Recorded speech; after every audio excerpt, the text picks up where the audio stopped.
Dan, on vient de te voir, tu as préparé ton oiseau pour faire une activité de chasse et dans quelques minutes, on va lâcher l'oiseau. À quoi on peut s'attendre du type de chasse avec un faucon comme ça? OK. Il y a deux types de chasse rénale qu'on peut s'attendre avec un faucon, c'est-à-dire qu'on peut entraîner l'oiseau pour qu'il prenne une position au-dessus du fauconnier, ce qu'on appelle le vol d'amont, OK, ou le vol en amont.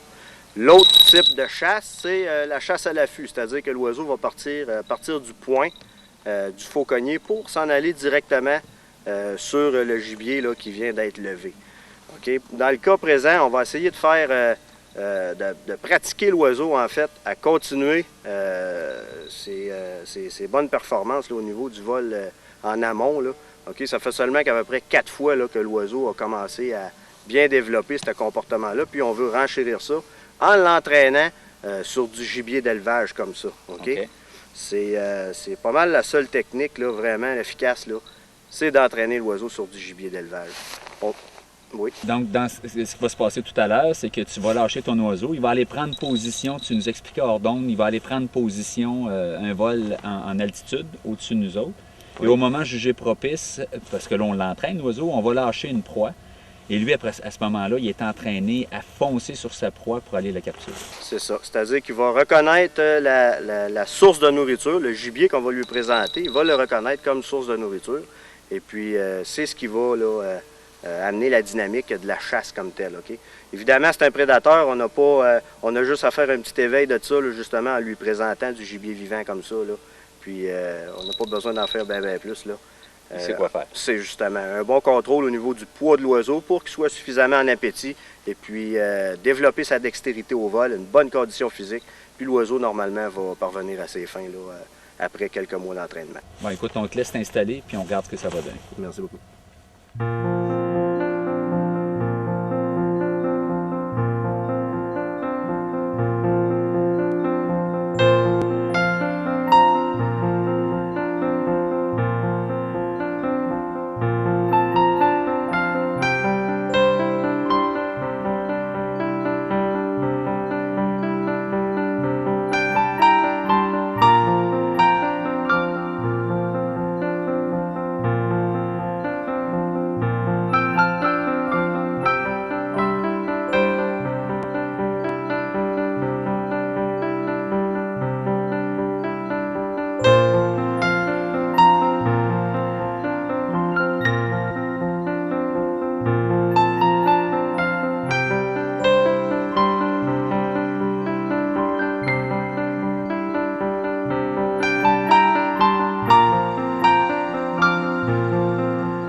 Est-ce que ces oiseaux-là, ça a besoin de caresses? Est-ce que ça apprécie d'être avec toi présentement? Est-ce que ça...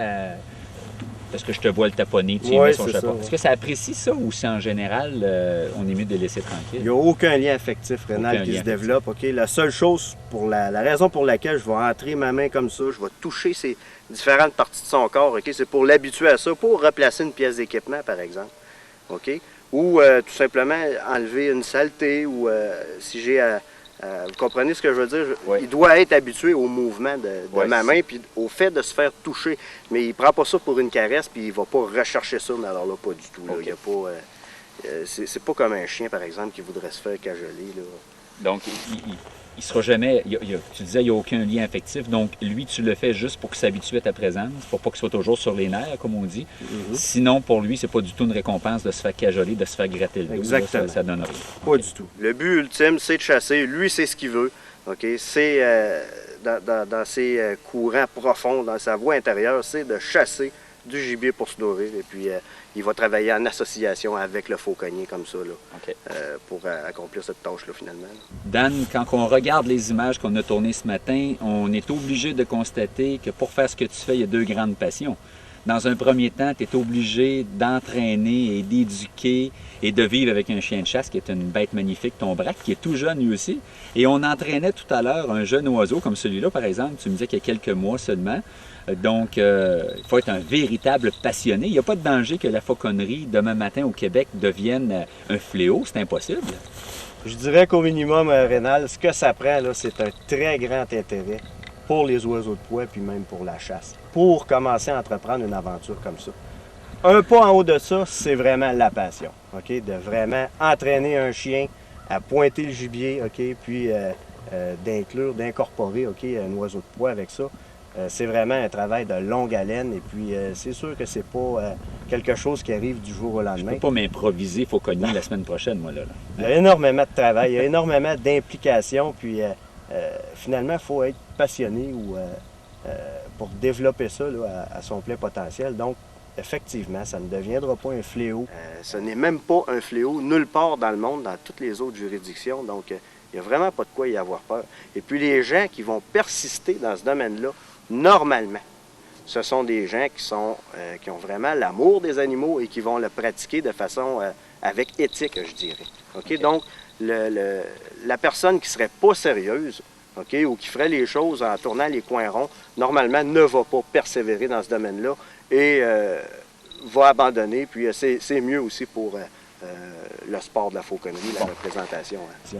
Évidemment, si jamais il y a quelqu'un à l'émission qui se dit « j'aimerais ça en connaître davantage, j'aurais le goût peut-être de voir une démonstration avec des oiseaux », il n'y a pas beaucoup d'endroits au Québec où on peut contacter. Et ici, dans la région de Québec, il y a un centre là, on pourrait peut-être référer aux gens qui seraient intéressés à avoir de l'information là-dessus. Justement, on est le seul centre de fauconnerie là, dans la province de Québec, okay, qui offre des formations et puis le loisir justement de manipuler les oiseaux. Et puis, même de la reproduction en captivité qu'on fait pour fournir d'autres fauconniers qui voudraient acquérir un oiseau là, pour eux autres.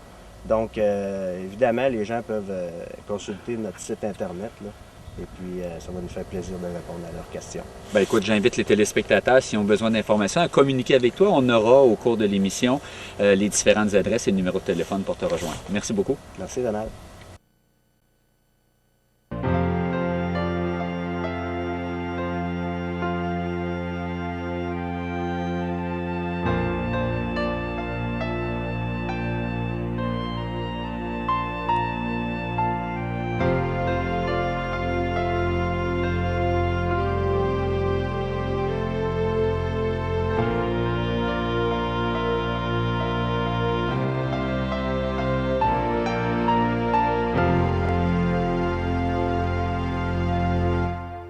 Dan, est-ce que quand on fait une activité comme ce matin où l'oiseau est amené à capturer du gibier et que tu lui enlèves avant de le laisser manger, est-ce que ça devient frustrant pour l'oiseau? OK, il y a une procédure évidemment qu'on doit faire là, pour la technique qu'on appelle de substitution de la proie pour retourner au gant. OK?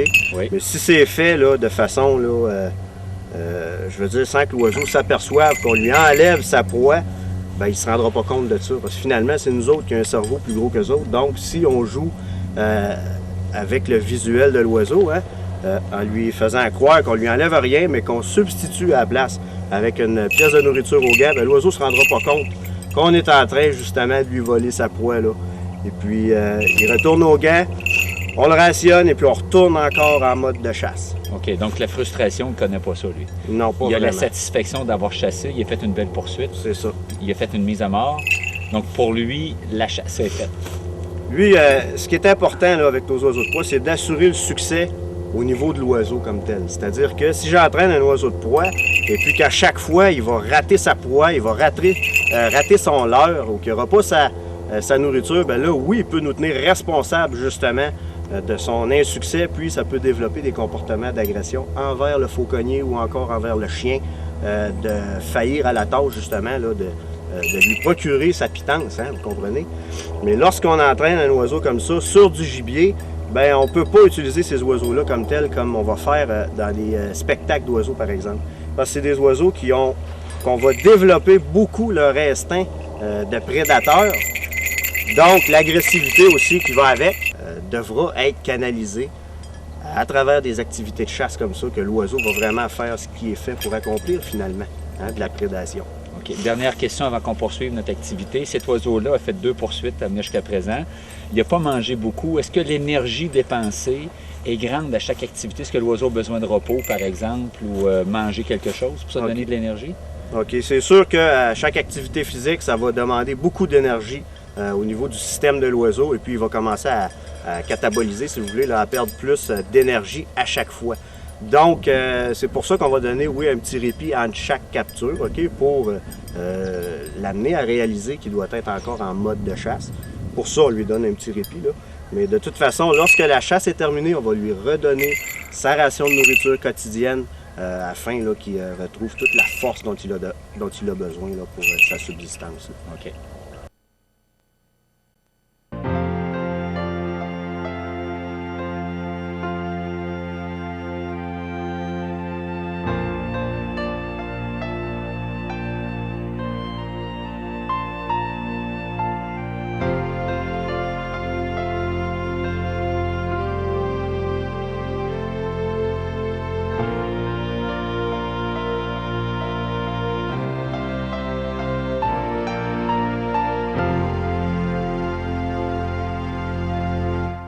Dan, quand on regarde tes installations, on voit que tes oiseaux sont à l'extérieur dans des cages et ils sont attachés sur un perchoir.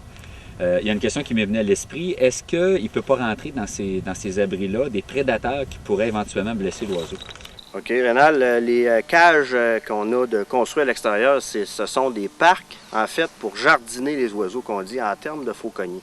OK. OK, ces parcs-là, c'est tout simplement des endroits où les oiseaux sont attachés sur des perchoirs, OK, avec du grillage tout le tour, OK, finalement, pour les protéger des prédateurs comme les grands-ducs, les renards, les ratons laveurs, les coyotes, bref, les chiens, là, tout prédateur qui pourrait justement attaquer un oiseau comme ça. Évidemment, à la fin de l'entraînement, il ne passe pas l'hiver là-dedans. Là. Quand arrive la saison froide, qu'est-ce que tu fais avec ces oiseaux-là? OK, durant l'hiver, OK, lorsqu'on n'entraîne pas les oiseaux, on va enlever leur équipement complètement, puis ils vont être retournés dans ce qu'on appelle une fauconnière. OK? C'est un endroit où l'oiseau va être relâché dans ça, tout simplement, pour passer l'hiver, et puis il y aura autant de nourriture qu'il veut. OK? Il ne sera pas rationné au niveau de la nourriture, comme quand on les entraîne en fauconnerie pour la chasse comme telle. Et quand arrive le printemps, à ce moment-là, est-ce que tu dois reprendre l'entraînement à zéro ou si c'est comme aller à bicyclette pour nous, puis ça revient après un certain temps? C'est un reconditionnement rénal qu'on fait, c'est-à-dire que l'oiseau n'oublie pas ce qu'il sait déjà. On va tout simplement le reconditionner en reprenant toutes les techniques d'entraînement, mais en accéléré, par exemple. Et puis, dernière question, peut-être éventuellement,